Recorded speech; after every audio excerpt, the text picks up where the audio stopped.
আমাদের মধ্যে গুরুত্বপূর্ণ আলোচনা নিয়ে আসছেন আজকের এই প্রোগ্রামের সম্মানিত প্রধান অতিথি, ইসলামী শ্রমিক আন্দোলন বাংলাদেশ কেন্দ্র কমিটির সহসভাপতি আলহাজ মোহাম্মদ হারুন রশিদ ভাই। আমরা অবশ্যই ওনার কথা সুন্দরভাবে মন দিয়ে শ্রবণ করব। বক্তব্য নিয়ে আসছেন হারুন রশিদ ভাই। আসসালামু আলাইকুম ওয়া রাহমাতুল্লাহ। ওয়া আলাইকুম আসসালাম ওয়া রাহমাতুল্লাহি ওয়া বারাকাতুহু। সবাই আসলে আমার একটু আমাদের ক্লান্ত মূল আলোচনা করা যাচ্ছে। আমাদের দায়িত্বশীল প্রশিক্ষণ দেওয়ার মধ্যে পণ্ডিতের কথা শুনলে ভালো আপনি থাকেন না। এই বিষয়ে আপনাদের দিচ্ছে আলহামদুলিল্লাহ। এখন আমার বাগে লাগছে ইসলামী শ্রমনীতি বনাম প্রচলিত শ্রম। ইসলামী শ্রমনীতিটা একটু বলি যে ইসলামে আছে মজুরের গায়ের গাম শুকানোর করবে, তার পাওনা পরিশোধ আছে না? আছে। আর আমরা এই দেশে সেই সবটা দিয়ে আমাদের গাম শুকানোর আগে আমরা কি আমাদের পাওনা পাই না। পাইতে যা মাইক খাইতে হয়, পাওনা চাইতে পাইতে যা মামলা খাইতে, পাওনা যায় ঘাটা খাইতে, তার পাওনা পাই না। এইটা হলো ইসলামের একটা। আর সবচেয়ে হালাল রুজি কারা করে বাংলাদেশের মধ্যে? একমাত্র শ্রমিকরা। শ্রমিকের গায়ের রক্ত ঘাম জড়ায়া পয়সা রোজগার করতে কোনো হালাল কোন আছে না। তুমি রক্তের গরম পানি খাও, রক্ত কম পানি করে রুচি করে একটু হারাম। আর হালাল রুজি ছাড়া আমল আবাদত কবুল হয় না। তাহলে শ্রমিকের আবাদত সবচেয়ে উত্তম আবাদত এবং কবুল হয় না। কথা ঠিক কিনা? ঠিক। আল্লাহ বলছে শ্রমিক আমার বন্ধু। যারা শ্রম দেয় দুনিয়ায় তারা আল্লাহর দোস্ত, আল্লাহর বন্ধু। কিন্তু মুফতি সাহেব কিন্তু আল্লাহর বন্ধু না, আলেমরা কিন্তু আল্লাহ বন্ধু। হ্যাঁ, মুফতি নায়েবে রাসূল, সকল আলেম হলো নায়েবে রাসূল, কিন্তু আল্লাহর বন্ধু না। আল্লাহর বন্ধু একমাত্র শ্রমিক। কথা ঠিক কিনা? মুফতি সাহেব প্রশ্ন করেন, ঠিক কইছে। হ্যাঁ, এখন এই যে সব ইসলামী শ্রমনীতি, এর চেয়ে উত্তম নীতি আর কিছু নাই। আল্লাহ রসুল হযরত ওমর রাদিয়াল্লাহু আনহু উনি ওনার আমলে, শাসন আমলে উনি যাচ্ছেন, দেখে যে এক মনিব খাচ্ছে আর তার দাস তাকে ওই ব্যাপারে যোগান দিচ্ছে। না না সবকিছু আগুকাই দিচ্ছে, হাওয়া দিতেছে, এই করতেছে, খাওয়াইতেছে। অর্থাৎ ওমর কি করলেন? ওইখানে গেলেন, ভাইয়া ওইখানে যাইয়া কি করলেন? ওই মনিব আর দাসকে একত্রে খাইতে বসলেন। তুমি যা খাবা তোমার দাসকে তা দেবা, তার বাইরে তুমি রাখবা। আর তুমি যদি করো ব্যতিক্রম করো, তোমার তুমি সান্তা করো। কথা ঠিক কিনা? ঠিক। তাহলে আমি মনিব, আমি কর্মকর্তা, আমি মালিক, আমি যা খাবো, আমি যা পড়বো, আমার শ্রমিককে তা দিতে হবে। এটা হলো ইসলাম। আমাদের সেটা হয় কিনা? না, হয় না। এই যে আমিও অল্প বলি, যেন অল্প করছে, আমি মাঝখান গল্প করে আমার দ্বারা আমাদের দেশে এটা পাচ্ছি না। এটা যদি পেতে হয়, এটা আমরা যদি পেতে হয়, তাহলে এই দেশে ইসলামী শাসন ব্যবস্থা। ঠিক। ইসলামী শাসন ব্যবস্থা ছাড়া আমি যে কথাগুলো বলছি এই কথাগুলো পাবো না। ইসলামী শাসন ব্যবস্থা যতদিন আমরা না পাবো, প্রচলিত আইন যতদিন, মানব রচিত আইন থাকবে, কিচ্ছুই পাবো না। ওই নির্যাতন, জুলুম, অত্যাচার কথা ঠিক না? ঠিক। আমাদের এখন থেকে এই দেশে কিভাবে ইসলামী শাসন ব্যবস্থা কায়েম করতে হবে এ ব্যাপারে কাজ করতে হবে। সামনে নির্বাচনে আমাদের ইসলামের পক্ষে প্রার্থী আছে কিনা দেখতে হবে। আমার যারা ইসলামী শাসন ব্যবস্থা সংসদে গেলে আইন পাস করবে, তারা আমার প্রার্থী কোথায় আছে খুঁজে বের করতে হবে। এইটার জন্য আমার কথা বলতে ত্যাগ স্বীকার করতে হবে। যদি আমরা ইসলামী শাসন ব্যবস্থা রাষ্ট্রে কায়েম করতে হবে, আল্লাহ রুটি তাইলে বাস্তব হবে, অন্যথা না। এটা হলো আমি সংক্ষিপ্ত আকারে বললাম। শ্রম আইন, ইসলামী শ্রম আইন, আর প্রচলিত শ্রম আইন হলো মানব প্রযুক্ত আইন। শ্রম আইন যেটা দিচ্ছে, শ্রমিকের পক্ষ আছে, মালিকের পক্ষ আছে। দুইটা শ্রমিকের যেটা কাউন্টার, একটা মালিকের পক্ষে আইন দিচ্ছে, পাল্টাপাল্টি যে মালিক চিন্তা নাই শ্রমিকের। প্রচলিত শ্রমিক আইন যেটা, শ্রমিক যেটার মতো আইন খুব কম, তার যেহেতু অনেক দাম করে, মালিকের পক্ষে আইন বেশি। ঠিক। ঠিক। আমি অন্যায় করিনি, আমাকে মালিক আমার উপর দৌড় চাপায় দিয়ে আমাকে তেল ধারা দিয়ে কারখানাতে বাইরে গেল। ঠিক 23 ধারা দিলে আমার কোনো পাওনা দিবে 26 ধারা দিলে আমি মতো পাওনা পাবো ঠিক আর 23 ধারা দিয়ে আমার একটা সিডি দিয়ে করে দাও এটা করে 26 ধারা দিলে আমি আইনগত পাওনা পাবো 23 ধারা দিলে আমার কিছু দিবে কিন্তু আমি অপরাধী করি আমার মানে 23 ধারা দিবে। এটাকে যদি আবার আমি 23 ধারায় পড়ি না, এটা আমি 26 ধারা বলবো আমার কোনো অপরাধ হয় নাই, এটা প্রমাণ করতে গেলে মালিকের বিরুদ্ধে লড়তে হবে।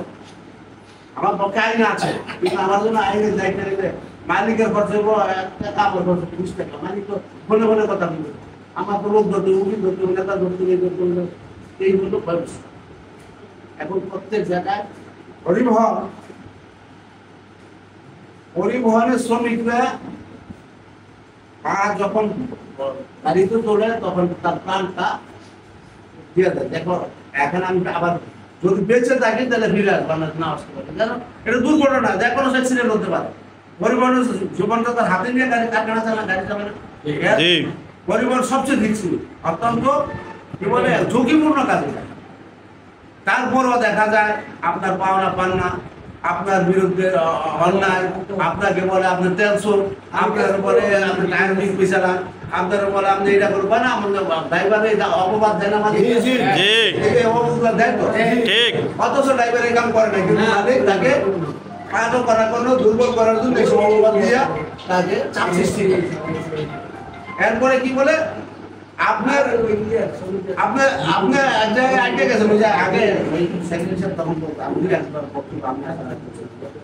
আমি কিছু 3 দিন আগে যে মানিকগঞ্জে ডাকাতদের মোকাবেলা করছিলাম, বুঝলেন আপনি কথা, গাড়ি গ্লাসগুলো ভেঙে ফেলছে, কিন্তু উনি ওনার মাল এবং গাড়ি ওনার জীবনে কোনো রকম রক্ষা আছে, এরকম আমরা অনেক জায়গায় এরকম করেন, এরকম করেন না, কিন্তু এই দায়িত্ব তো মালিক দেবে না, নিচে আপনার মালিক দেবে না।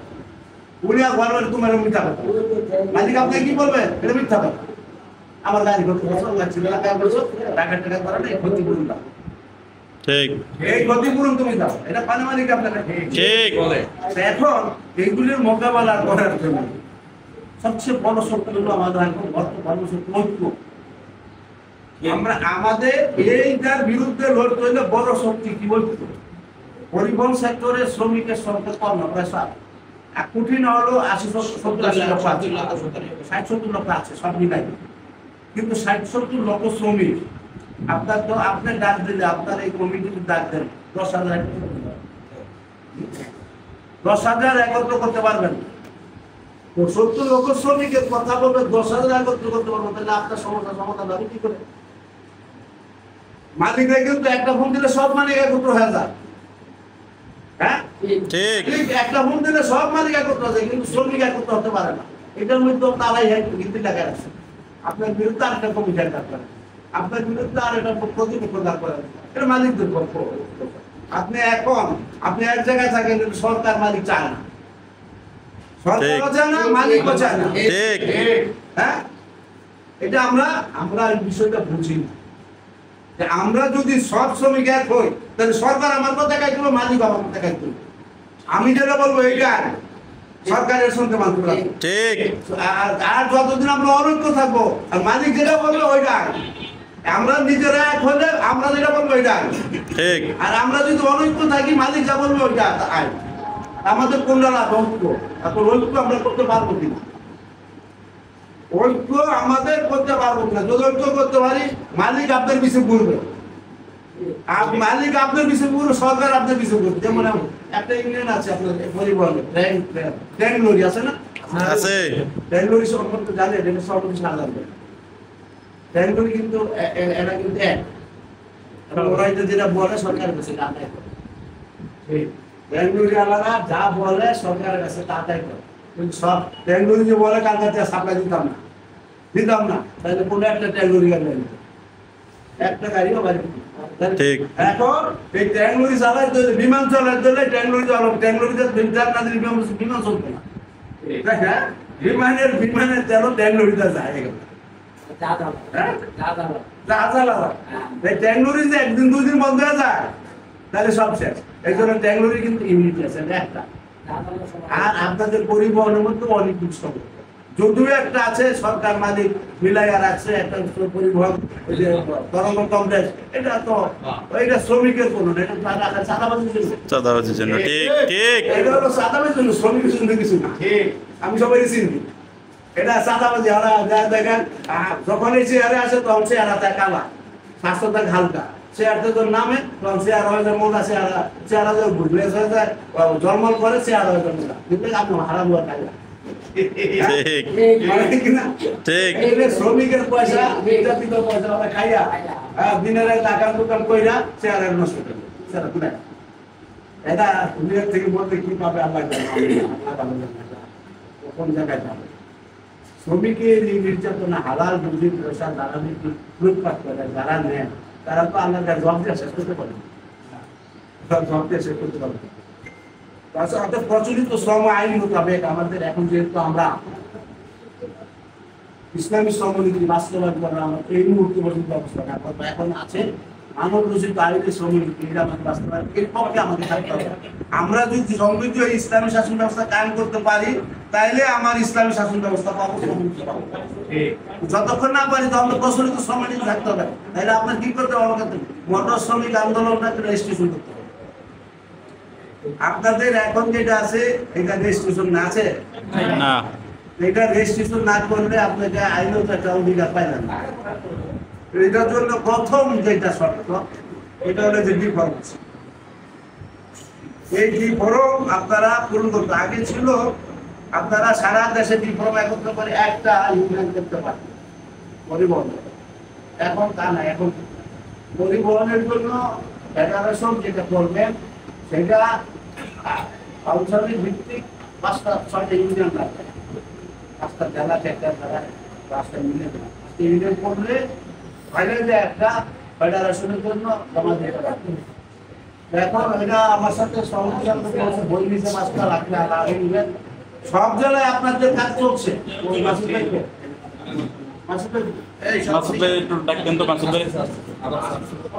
এই ফর্মগুলো আপনারা পূরণ করবেন। এখানে হলো যে সংগঠনটা সভাপতি সাধারণ সম্পাদক থাকবে, যিনি আবেদন করবেন তার নাম, এরপরে আপনার নাম, পিতা কোন কারখানা বয়স, আপনি কোন গাড়িতে আছেন, আপনার যে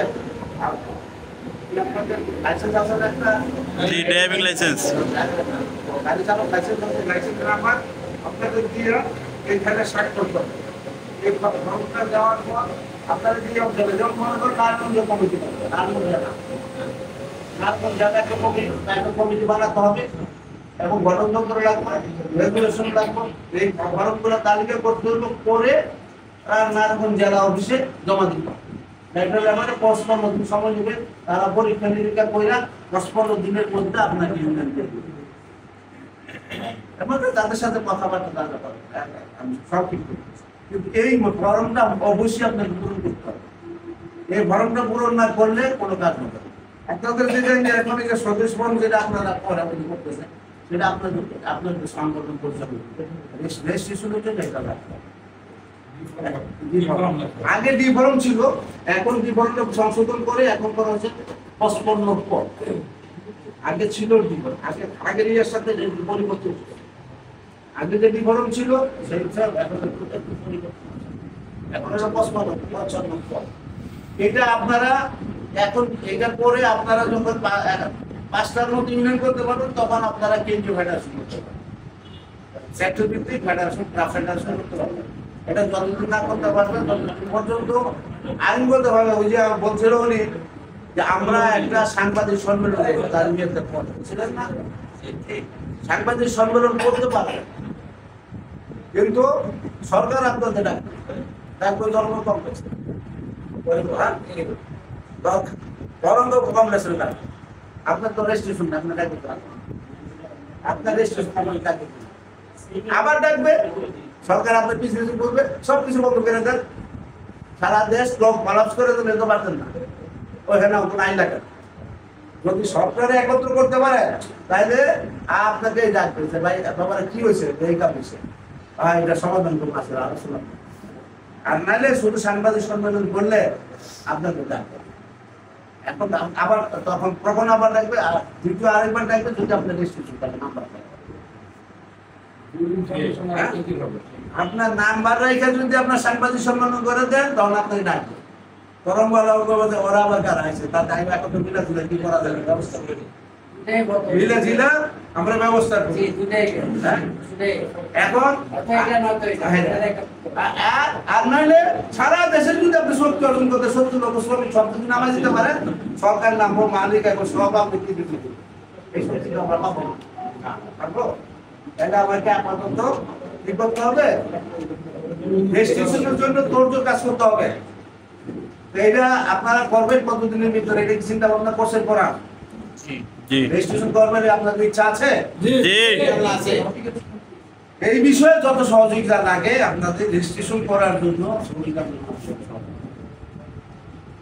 শ্রমিক আন্দোলন আপনাদের ওই সহযোগিতা রেজিস্ট্রেশন করার জন্য। কিন্তু আপনাদের সমস্যার পর এটা শ্রমিক আন্দোলন কিন্তু বলি তাহলে আপনাদের এটা আপনাদের পুরো ঠিক। করেন এই সহযোগিতা আমরা আপনাদের ইনশাআল্লাহ দেব। আর কি করবো? মানে আপনারা কি সবাই রাজি আছেন নি? ইনশাআল্লাহ রাজি থাকলে তাইলে এই ধরনের সবাই সিগনেচার করতে হবে করলেই ঠিক। আমরা আমাদের শক্তি অর্জন করতে পারবো আস্তে আস্তে। ইনশাআল্লাহ তাহলে আমরা বিষয়টা বুঝতে পারছি জি যদি আপনাদের কারো কোনো প্রশ্ন থাকে এটা করতে পারেন যদি না বুঝে থাকেন ঠিক আমরা চেষ্টা করবো আপনার প্রশ্ন উত্তর দিতে। বুঝেন নাই আপনার কোনো সমস্যা আছে প্রশ্ন করেন থাকে যদি কোনো প্রশ্ন থাকে